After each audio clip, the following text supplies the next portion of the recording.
How's Jeff? I'm not sure what Jeff's status will be for the game. He's progressing, so as you guys know, Thursday for us is a walkthrough day. Friday will be a full practice day. So I know he feels like he's getting better. He's moving around and stuff, so we'll see how he does tomorrow.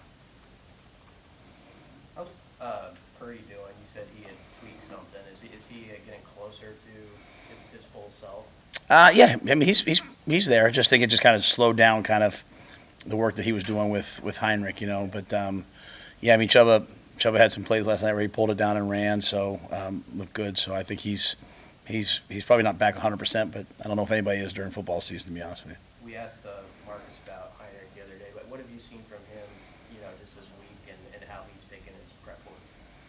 Well, I like the way he took the field last week. He went out there excited to play and ready to go, even though it was, sort of at the end of the game. It was an opportunity for him to play. He hasn't really played very much, so I think he was excited to get out there. I think he's all week been confident and, kind of taking things we're asking him to do and running with them. So. With Jeff, what's been the message for him this week? You talk about preparing differently. What's that going to look like? Just to control the things that he can control. Number one, just getting healthy. I mean, he's obviously watching tape, involved in the game plan. He's out there at practice, but just got to get healthy. It's hard for a quarterback to, have anything lower leg injury wise. In terms of pushing off and moving and sliding in the pocket and doing all the things that make them great. So, Jeff has to just control what he can control, and that's to get healthy as quickly as possible. Do you think it's a thing with Jeff? Maybe he's putting too much pressure on himself to make a play over those first two games? I think Jeff is an excellent player, and I think his best football has not been seen yet. I think he probably's. I don't want to answer for him, but I would say I think he's probably just really wants to win and trying to do things to make us to win instead of just playing each play. And so that's really the whole message of our program is just really just to be in the moment and win the rep and play the play, and you're not going to win every play. And so unfortunately for us in the first two environments, some plays by a lot of different guys have gone from bad to almost catastrophic, and so we're learning those lessons the hard way. But yeah, I think Jeff deeply cares, and so because he cares so much, I think sometimes maybe he, like a lot of our guys on offense, are just pressing and trying to do a little too much instead of just letting the play come to them. I think you saw that on defense.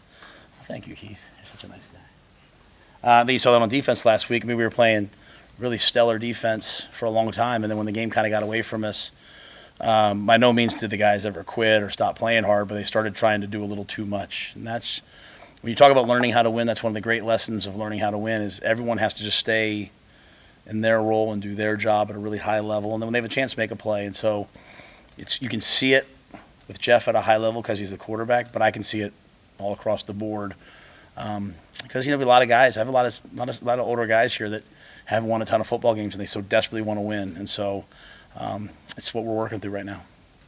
We've seen he had kind of an off day Saturday, but he's also been run into a few times. Is he his full self too, and how big a deal is getting special teams to kind of make that play you had in week one?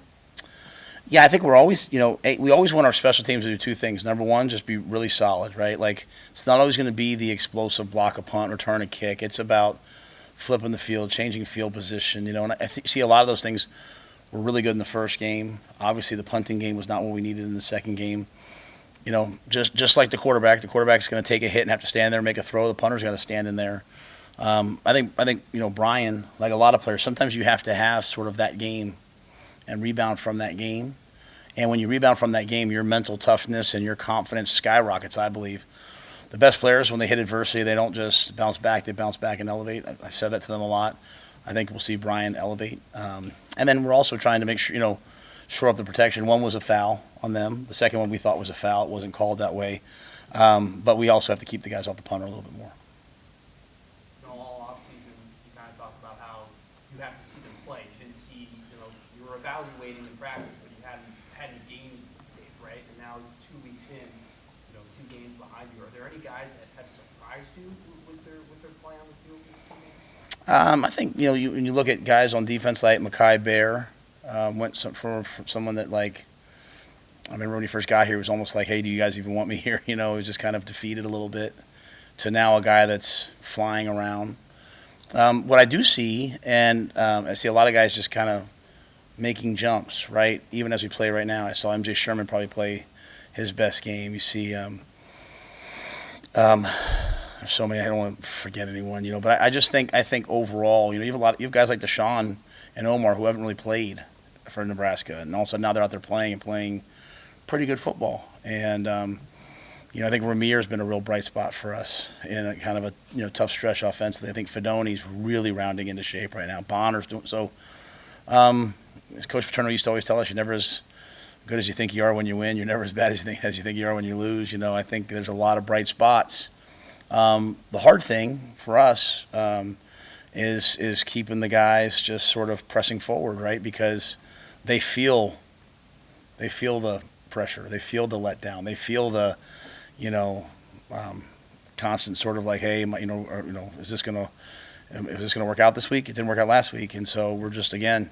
It's how you learn how to win. It's not going away. You have to learn how to just play right through it. So, Matt, going off that, has it been interesting for you to see just in the day-to-day process, how players respond to these losses and just kind of how do you kind of break some of the pattern? Yeah, I think it's just there's a dichotomy here. There's two different, there's probably like two different groups, right? There's me who's sitting here like, man, we're 0-2. Okay, wow, we were so close to Minnesota. We should have won that game. Like, okay, we're close. Hey, Colorado, man, we just kind of let go of the rope a little bit in the third quarter, putting the ball on the ground uncharacteristically. Man, I probably didn't do a good enough job. Okay, let's just do this. It's just a process for me. It's very, methodical, right? And it's like, okay, fix this. Oh, that looks good. Let's do more of this. For a lot of the guys, it's like, man, 3 years of this, and they're hearing that probably out there a lot, right? And it's like, for me, it's 2 games. For them, it's 3 or 4 years, and so it feels hopeless. To me, it feels exhilarating. It's like, all right, man, we competed against Minnesota all the way to the very end. We let it go of it. Like, that was our fault. It wasn't like, hey, we got to go out and recruit some more. It's like, we're close, right? So that's the challenge. As I sit there in my office last night, it's 10 o'clock at night or 9 o'clock at night, whatever it was. I'm sitting there kicking it with Giff or Nick I have great older players here, and they want to win so much. And just, I'm talking to the younger players. It's just, they certainly feel it. Like I can just kind of go back and forth to work and listen to a little country music and not pay attention. They're hearing and seeing everything, and so it's affecting them, obviously. But it's affecting them because they care, and that's what I love about them, and so I'm just going to keep trying my best to help them. This stretch of home games coming up, what's the opportunity there, especially for the offense, to play in a little bit less of a hostile environment, more friendly? Well, certainly our operation from getting the personnel into the play-in has been a little bit of a challenge. Certainly Minnesota was a challenge, much better at Colorado.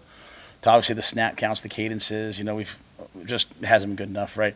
And a lot of that, not excuses, okay, but a lot of that, right, you'd like to think would be way better at home. And we're in week 3. We've gotten better from the first 2 weeks, hopefully.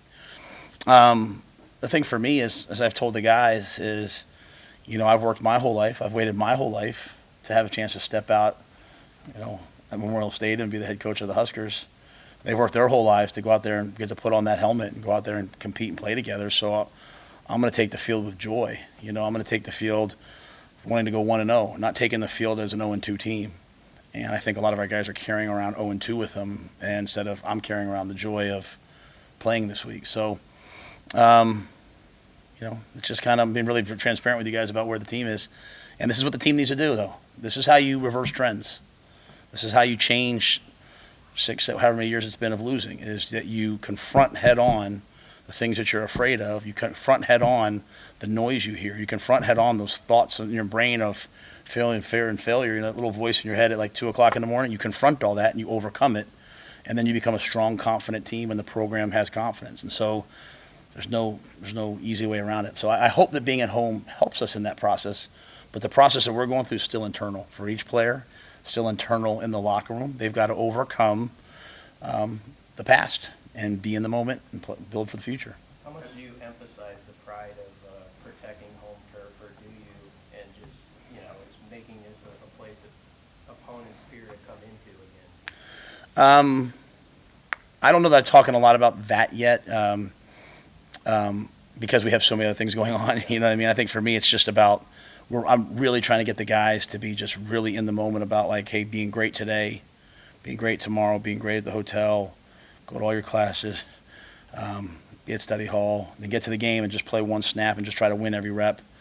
I think that's in today's society, that's the key, right? Where everything is so, examining what's happened and thinking about what's going to happen. I think the key is to keep the guys very much in the moment. So I certainly want this to be a tough place to play, but that'll all come from us playing so well that the fans are excited, and this becomes a rocking environment, right? And that's the football that we have to play. Matt, how has your perception of Northern Illinois changed throughout the course of this week as you continue your preparation for them? Yeah, I mean, I think that they're an excellent football team, and I think they have a seventh-year quarterback. So you talk about some of the things that we try to do and disguise looks and show over here and blitz over here, and he's seen all of that. They've got. Sometimes you hear people say, "Oh, they're a well-coached team. They're a well-coached team," but this is this family, right? This family of coaches, the Northern Illinois coaches, going all the way back to Joe Novak. They know how to win, and so you watch them against Boston College. They play the game perfectly. They do everything right, and so they find a way to win the game. So I think the challenge for us is going to be their defensive line up front is tremendously movement oriented. A lot of disrupting things, pressure. They can play man on the back end. The quarterback's excellent. The tailback's excellent. They've got great receivers. So, and they believe that they can win. That's to me, teams, as I said on Tuesday, Monday, whatever. Programs either are winning programs or losing programs. This is a winning program. They believe that they can win.